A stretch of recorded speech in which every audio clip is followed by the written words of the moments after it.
Hi, it's February the 9th, 2025. GamblersAdvisory.com, a free site. BettingAngle.us, a free site. Remember, the opinion you should follow should be your own. Just consider this video to be a second opinion from a complete stranger online. Now, let me point out that a few months ago, millions of us, literally millions of us, tuned in to see Mike Tyson against Jake Paul. We were hoping Mike Tyson would fight exactly the same fight that Derek Chisora just fought against Otto Wallin. Exactly the same fight. Front foot heavy, pushing the issue, bobbing and weaving, persistently coming inside, smothering a mover, forcing a mover up against the ropes, and then riddling the mover and daring the mover to get away, to get you to back up. Right, folks? Yesterday, Derek Chisora enters the ring to the Hotel California. Perfect song for boxing, right? Enters the ring to the Hotel California. He's wearing black trunks, which would have made, you name it, Jack Dempsey, Mike Tyson proud. Then he let Otto Wallin know, I'm bringing the heat. It's a two-handed attack.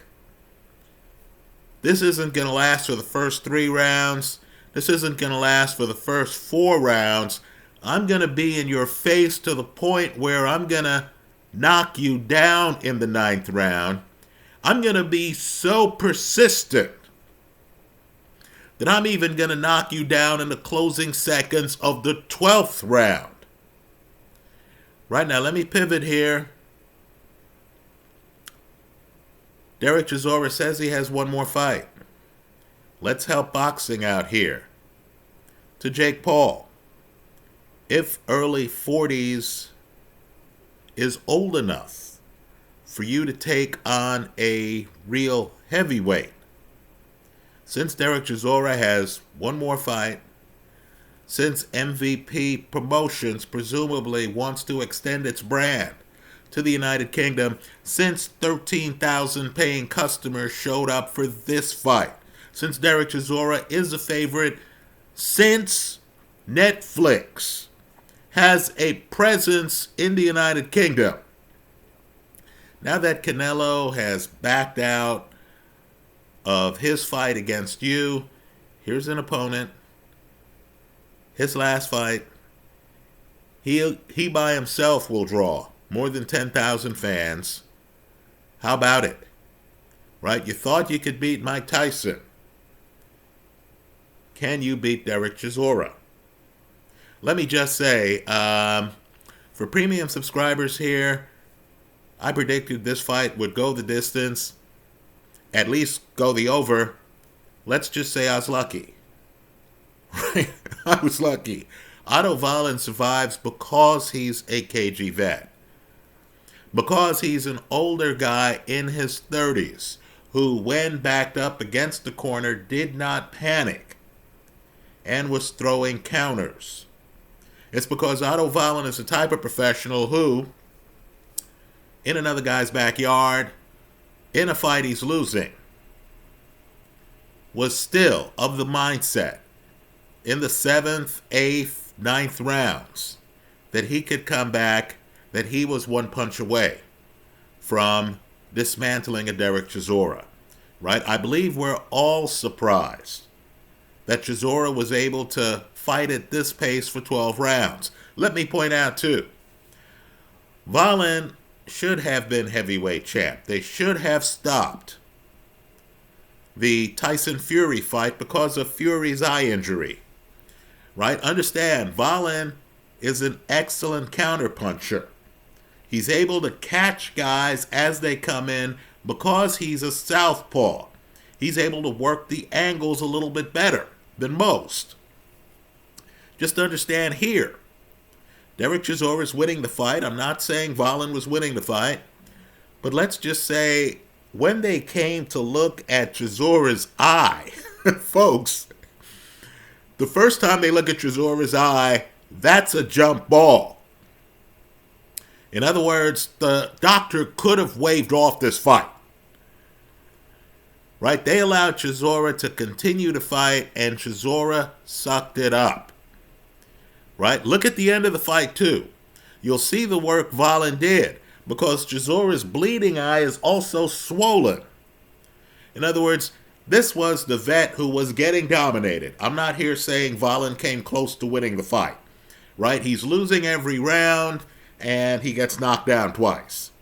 But let's just say, while he's losing every round, this guy is targeting Chisora's eye. This guy understood, if I can close this guy's eye, anything can happen here. Right? Instead, Chisora was not going to be denied. What I want people to do as they look at the fight is look at how Chisora is coming in and moving his upper body. In other words, he doesn't just run in. This is actually an art. He comes in, he has his hands up, he's moving his upper body. At times, his feet are parallel to Otto Wallin. Right? He's crouching. He's not quite David Benavidez, who's a bit more upright, but let's just say he and Benavidez have the same feet. Right? At times. But just understand, that just shows you how determined Chisora was to smother Wallin. I mean, Chisora has his head up against Wallin's chest at times. In other words, he looked at the film, he reached a conclusion that Wallin was more dangerous in the middle of the ring. Wallin wasn't a short puncher. Right? Wallin's a dangerous counter-puncher. So, Chisora made sure that when he hit Wallin, he was too close to Wallin for Wallin to counter him. So put this fight under the smotherer category. I have the highlights of the fight in my favorites folder. Right? Understand, it's interesting. Both knockdowns.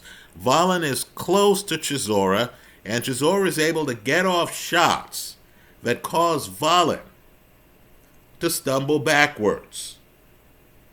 Right? I want people to realize that even though Wallin was stopped by AJ, right, he retired in that fight.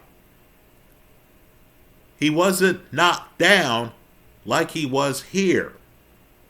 Right? Chisora just simply didn't give Otto Wallin enough room to breathe here. Excellent performance. You understand why many believe that Chisora, out of all of the British fighters, out of all of the heavyweights, gave Usyk his toughest match. Right? Understand, I know cruiserweight fans will say Baris Breedis gave him his toughest match. I'm not going to dispute that. But let's just say at heavyweight, Chisora's commitment to his front foot can smother a guy with countering skills, movement skills, because Chisora, like Joe Frazier, like Mike Tyson, is hyper-aggressive to the point where movers frequently will find themselves up against the ropes. Chisora had Usyk up against the ropes. Understand, Chisora here has Otto Wallin up against the ropes for most of the fight. Right? Chisora is relentless. Wallin could not keep the fight in the middle of the ring. Chisora doesn't give Wallin enough time to think, enough room to throw punches. Right? He did look to me like the older version of Mike Tyson that we were hoping to see against Jake Paul. Those are my thoughts. Let me hear yours. I understand Chisora didn't call out Jake Paul at the end of this. He called out Usyk. He called out Anthony Joshua, and people cheered for that. Joshua's a blessed puncher, but Joshua's a guy who really does have to extend his arms. Right? The key, though, is Joshua does throw a great uppercut. Look at the uppercut that almost decapitated Vladimir Klitschko. Right now, Otto Wallin doesn't have a great uppercut. In a fight between Chisora and Joshua, you get the feeling Joshua would be ready to throw uppercuts. Here is where, we'll get nerdish here. Here is where Chisora might want to look at Archie Moore tapes. In other words, Chisora comes in, he's moving like this. What Archie Moore did was Archie Moore came up with an armbar. If Chisora fights Joshua, he's going to need an armbar to block Joshua's uppercuts. The catch is, if you're going to have an armbar to stop a guy from throwing an uppercut, you're going to have to find a way to defend yourself against hooks, because your hand's not up here protecting against hooks. Your hand's here. So understand, like Archie Moore, and I'm talking about one of the great light heavyweights, a guy who actually dropped Rocky Marciano, lost the fight, but was challenging Rocky Marciano in a shootout. Think about how crazy that is. Archie Moore had his other hand here wrapped around the other side of his head. And understand, boxing's a craft. Archie Moore, with his hands lined up like this, which is what Chisora is going to have to do if he's serious about fighting an uppercutter like AJ, is Archie Moore would further tilt his head. Right? So there's nothing to hit on this side because Archie has a hand up and he has to guard against the other side by leaning into his shoulder. Derek Chisora isn't quite there yet at 41 defensively. Right? So if I'm Derek, I call up a heavyweight great who was trained by Archie Moore, who has the armbar, George Foreman. Right? Just food for thought. Understand, the fight against AJ would be tough. Let me also say, too, that if a guy knows you're coming in, if AJ, and I don't think AJ's as good deep in the pocket as Derek Chisora is, but if AJ decides to be in the pocket with Derek, when you see Derek coming in and Derek has a lean, right, AJ would have an opportunity to hit Derek's body when Derek starts to stand back up later in fights. Anyway, those are my thoughts.